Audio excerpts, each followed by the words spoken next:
মৰমৰ অকণিখন মই আইমাই তোমালোকলৈ বুলি আকৌ দুটা ফকৰা যোজনা লৈ আহিছোঁ আগৰ তিনিটা ফকৰা যোজনাৰ উত্তৰ তোমালোকে তেনেকৈ কোনেও দিয়া নাই গতিকে মই ৰৈ আছোঁ সেইকেইটাৰো উত্তৰ দিবা আজি যি দুটা পঢ়ি দিম সেইকেইটাৰো উত্তৰ তোমালোকে দিবা উত্তৰ মানে ক'ত কেনেকৈ কেতিয়া ব্যৱহাৰ হয় এই ফকৰা যোজনাকেইটা আমাৰ অসমীয়া ভাষাত শুনাচোন আগতে আছিলোঁ ক্ষীৰতী গাই গোৱালে বুলিছিল আই এতিয়া হৈছোঁ গোবৰ নেজা গোহালিত নিদিয়ে ঠাই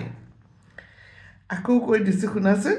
আগতে আছিলোঁ ক্ষীৰতী গাই গোৱালে বুলিছিল আই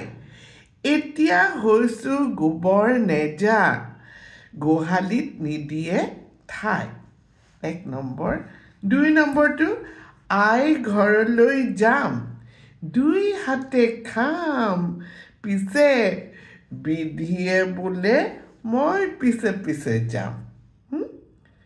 আই ঘৰলৈ যাম 2 হাতে খাম